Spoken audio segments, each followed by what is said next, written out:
Hello everyone. It's me again, Sandy Binalyabolo, and welcome to my podcast. And let us know kung paano nga ba pamahalaan ng pera and how to take through it. And this is my podcast for Chapter 4, the Financial Literacy. But before we start our discussion, let me ask you first. Do you consider yourself as financially literate? Or you know how to spend your money wisely? But if you're still not, this is a perfect time for you to listen on how to become a financially literate. Si National Endowment for Financial Education and In Charge Education Foundation ay nagbigay parehas ng kahulugan kung ano nga ba ang financial literacy. And according to them, financial literacy as the ability to read, analyze, manage, and communicate about the personal financial conditions that affect material well-being. It includes the ability to discern financial choices, discuss money and financial issues without discomfort, plan for the future, and respond competently to life events that affect everyday life financial decisions, including events in the general economy. Pero, sinimplify siya ni Mandel noong 2009. To put simply, it is the ability to use knowledge and skills to manage one's financial resources effectively for lifetime financial security. Now, after unlocking the definition of financial literacy, you have an idea what is financial literacy is. And here are the practical steps you can undertake to enhance your financial literacy. And here are the first one, setting financial goals. So, it is a first step to managing one's financial life. Goals may be short, medium, or long term. So, kapag sinabi nating short-term goals, it can be measured in weeks and can provide instant gratifications and feedback. Ito yung mas makakales ka ng gastos kumpara sa pipiliin mo yung mas mahal na gastusin. For example, I will ride on the LRT instead of taxi, and I will bring lunch every day instead of buying some foods in canteen. And the next one is medium-term goals. So, it should be accomplished within 1 to 6 months. These goals provide opportunity for reflection and feedback, and of course, they require discipline and consistency. So, it is requiring a certain period of time. It's not for too short and also but not too long. It is an average time that you need to complete these goals. For an example is earning job promotions. And the last goals is what you call a long-term financial goals. So it can take years to achieve. This includes saving money for a down payment on a home, a child's college education, and retirement. They may also include paying off a car, students' loans, and a credit card debt. The next practical steps is developing a spending plan. So time and effort are necessary to build a sustainable spending plan.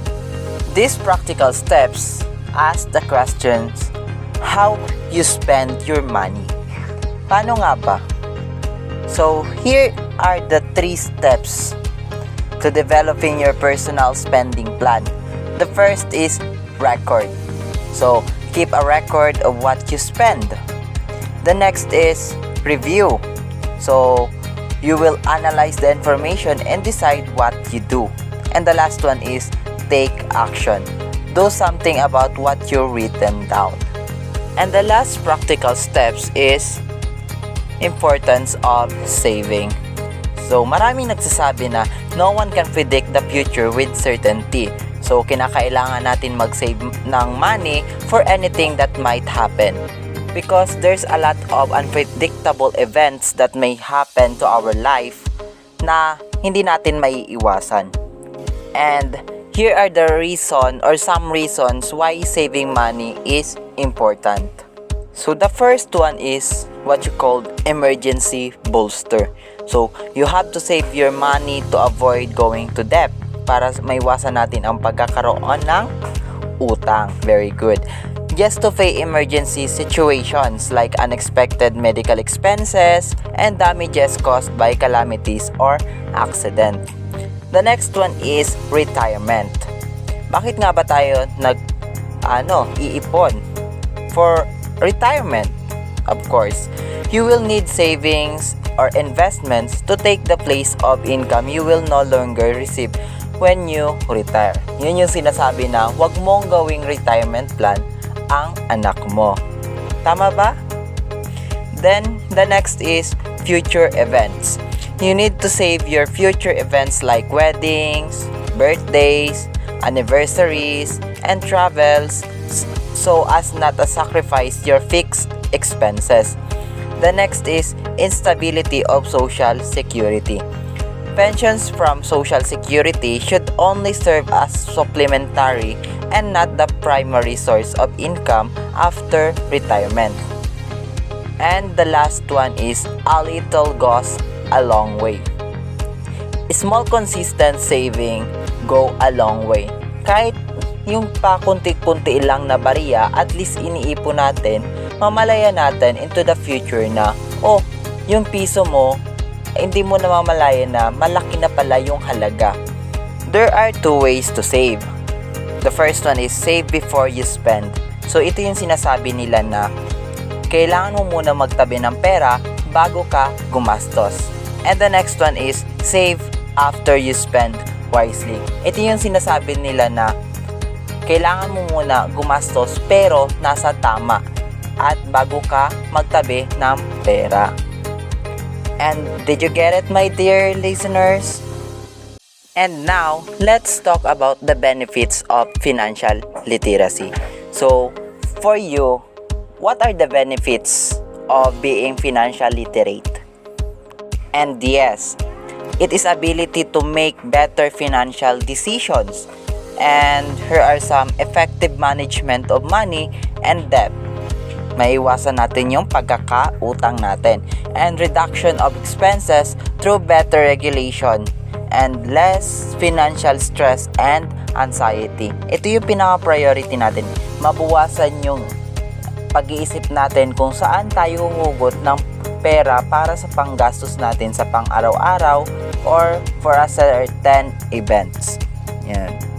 One's level of financial literacy affects one's quality of life significantly.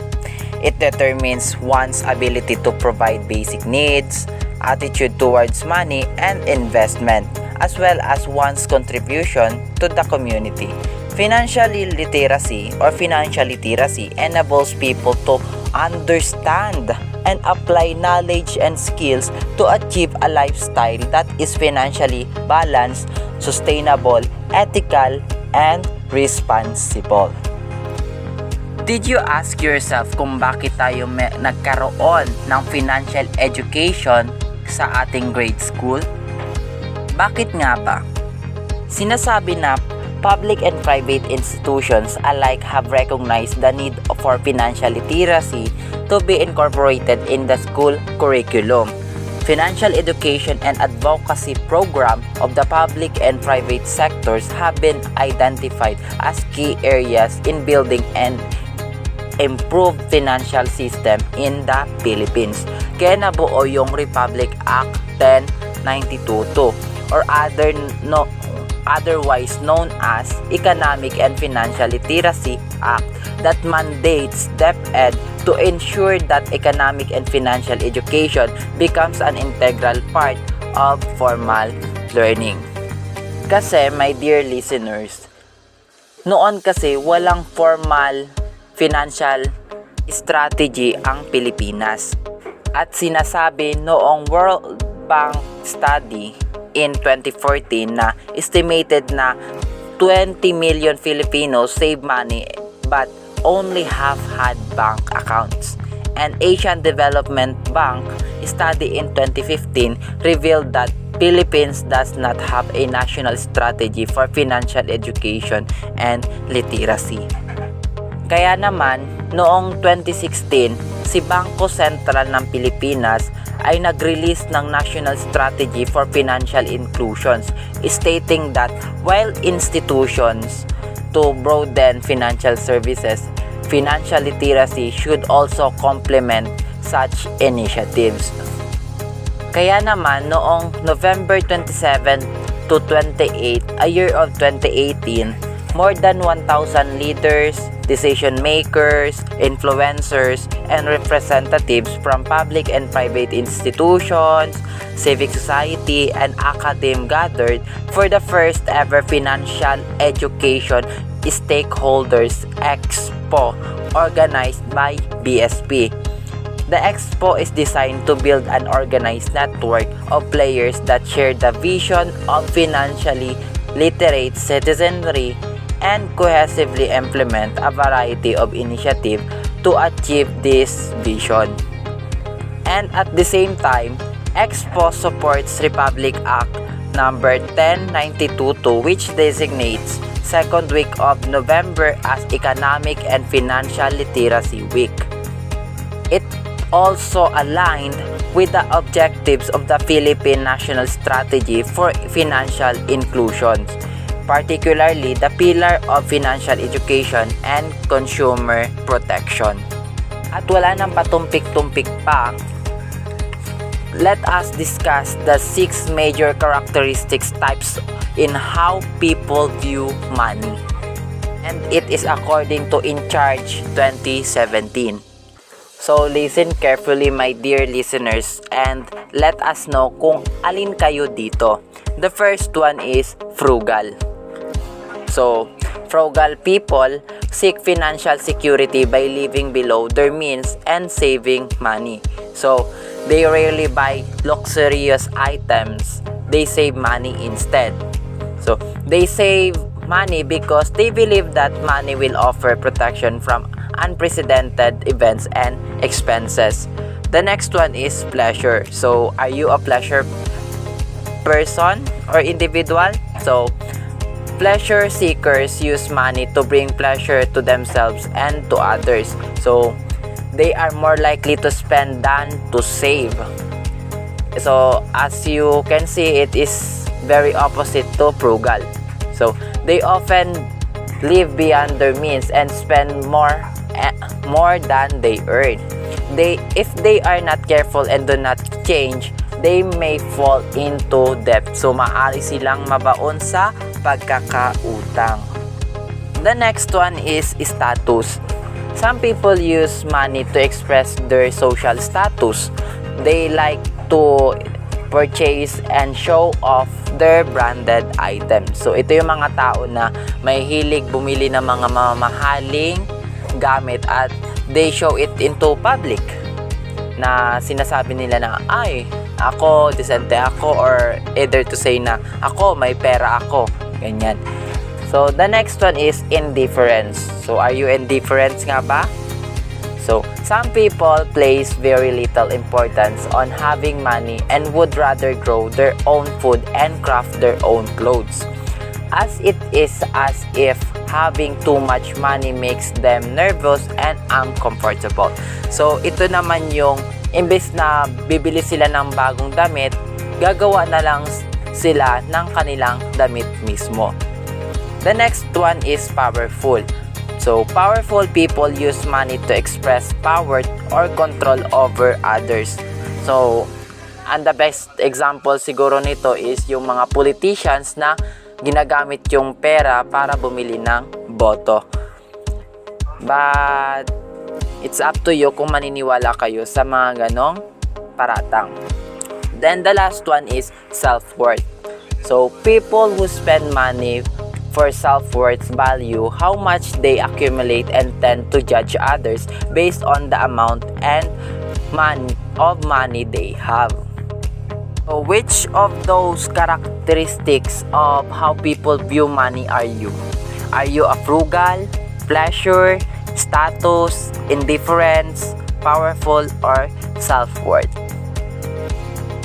And that's all, and that will be the end of our lesson today. I hope you learn and understand on how to be financially literate. Okay? And Thank you so much for having me today. Again, it's me, Sandy Binalyabolo, and thank you for listening my podcast. So, see you next my podcast. Bye!